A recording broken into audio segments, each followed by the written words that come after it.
कभी कभी सिंपल सा खाना ही सबसे ज़्यादा सुकून देता है।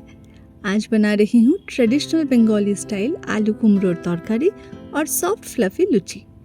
बचपन में हमारे घर में एवरी ऑल्टरनेट संडे पूरी या तो पराठा बनता ही था।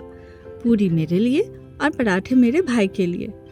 ये रूटीन इसीलिए ताकि मम्मी किससे ज़्यादा प्यार करती है इसका डिबेट ना शुरू हो जाए। बाकी मम्मियों की तरह बचपन से मेरी मम्मी भी डराती थी, अगर पढ़ा लिखा नहीं तो फिर यही चूल्हा चौका करना पड़ेगा। वो तो मुझे हॉस्टल जाकर पता चला कि पढ़ो लिखो तो भी यही चूल्हा चौका करना पड़ेगा। शायद ये डराना ही एक वजह है या फिर सोसाइटी जो लड़कियां ये समझती है कि कुकिंग एक बहुत ही डाउनग्रेडेड चीज़ है। ये वही करती है जो या तो हाउसवाइफ होती है या फिर जिसके पास कोई एजुकेशन नहीं। लेकिन ऐसा है नहीं। शायद हमारी कंडीशनिंग ऐसी हुई है कि कुकिंग हमारे लिए एक नेगेटिव सी चीज़ बन गई है। हालांकि कुकिंग तो एक लाइफ स्किल है, ये तो सबको आना चाहिए। वैसे इसमें मर्द भी कम जिम्मेदार नहीं। हमारी पेट्रियार्कल सोसाइटी हमें ये सिखाती है कि कुकिंग सिर्फ और सिर्फ औरत की जिम्मेदारी। अरे क्यों भाई, भूख तो दोनों को लगती है, मर्द हो या औरत। तो फिर कुकिंग सिर्फ औरत की जिम्मेदारी क्यों?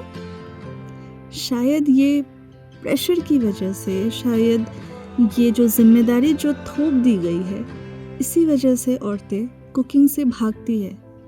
वो सोचती है कि एस्केप सिर्फ और सिर्फ अगर बाहर काम करो तो ही मिल सकती है।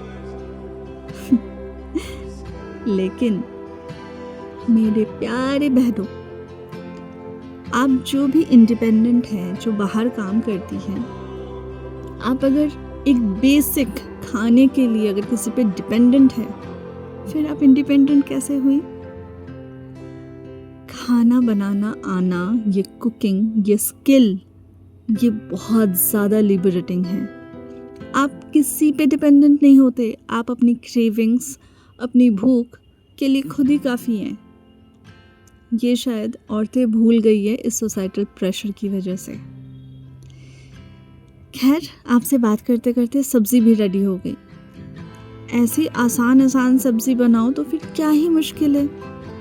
ओह, आपको रेसिपीज़ नहीं पता है कि आपको आइडियाज़ नहीं है, कोई बात नहीं, मुझे फॉलो कर लो ना।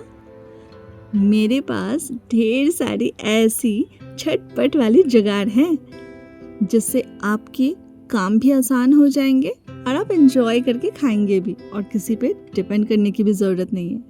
हम आजकल की औरतें हैं यार, किसी पे डिपेंड क्यों करें।